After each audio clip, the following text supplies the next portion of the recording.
Assalamu alaikum wa rahmatullahi wa barakatuh. Alhamdulillah, just going to the masjid for Fajr Salah. Last night I climbed Mount Noor. You must have seen the video where Alhamdulillah I had the honor of reciting in the cave of Hira, the verses that were revealed in the cave of Hira. Alhamdulillah, I managed to recite those verses in the cave of Hira, and subhanAllah, it was a surreal experience, reciting it, those verses, knowing that once upon a time Jibreel alayhi salam recited those very verses to the Prophet Muhammad sallallahu alayhi wasallam in that very place, knowing that the Prophet sallallahu alayhi wasallam was sitting there. It was truly mind-blowing, subhanAllah. So alhamdulillah, inshallah, we're going to pray Fajr. The adhan of Fajr is going to be going shortly. I'm absolutely shattered, very tired, got blisters on my feet. The biggest thing for those of you who have never come on Umrah to be wary of, and inshallah I'm going to make another video where I'm going to list some tips that I would recommend based on my experience and based on my personal preference as well, that I found beneficial. Inshallah, I'm going to make another video on that. But one of the things that you'll find when you come to Umrah is that you're going to suffer a lot when it comes to sleep, in the sense that it's very hard to get sleep 6-7 hours in a row straight, because there's so much to do in Mecca. You've got ziyarah of the historical places, which means basically visiting the historical places, and it can get difficult. So since I've arrived in Mecca, literally been sleeping 2-3 maximum 4 hours. 4 hours is quite rare, but yeah, 2-3 hours is the standard.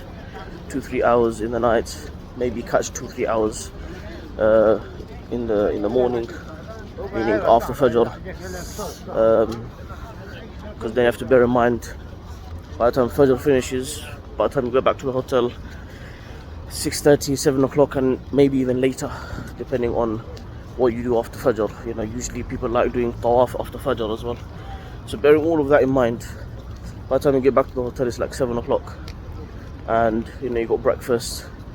They serve breakfast only at certain times, so it's like if you get back at 7 o'clock, you have to ensure that you'll have your breakfast at 7 o'clock, or you will go back to your room, sleep maybe for 2 hours, and thereafter you're going to wake up before, for example, 10:30 in my hotel, and have breakfast. So again, you've only got 2-3 hours there, and then now once you're up, you've had your breakfast, then 12 o'clock is Dhuhr time.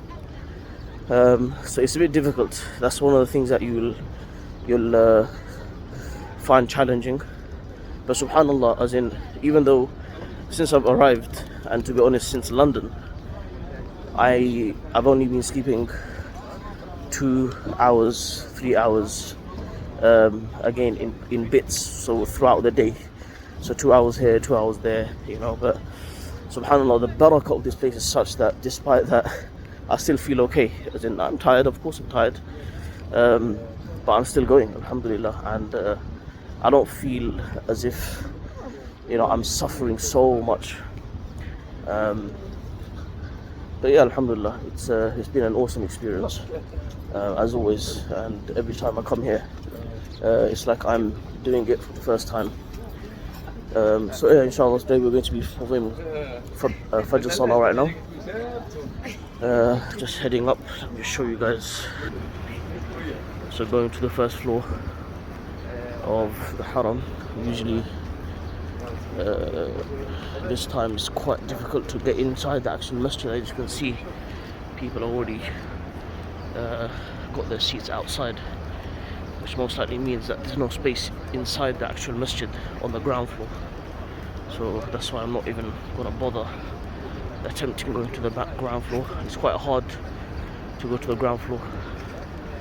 One of the, again, due to COVID, is that this is currently, so if you watch this later on, don't take it for granted. Always do your research but this is me speaking from now, that in the mataf only those people who are performing Umrah, only they are allowed to go into the mataf, which is quite sad.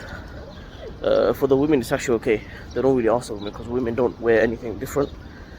Whereas for the men, obviously we wear those two white clothes to represent the state of Ihram, so it's a bit difficult in that sense. But yeah, inshallah, gonna perform Fajr now.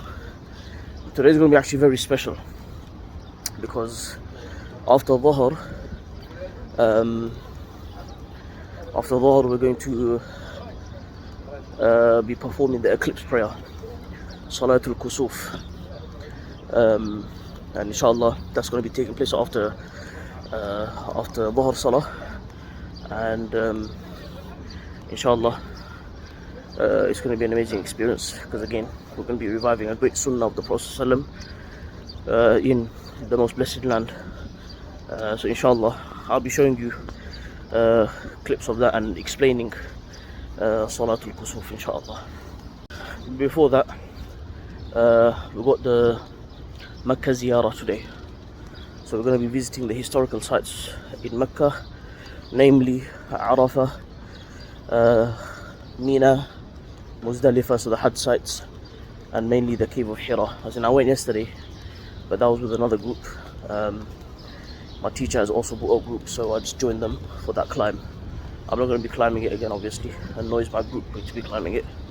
We're just going to go there just to talk about the historical significance of the cave of Hira, inshallah. And then once we're back, we'll be back by Dhuhr, perform Dhuhr, and then inshallah after that we're going to be performing our eclipse prayer, inshallah ta'ala. Just enter the masjid. Allahumma aftah li abwaab rahmatik. It's the most peaceful moment, subhanallah.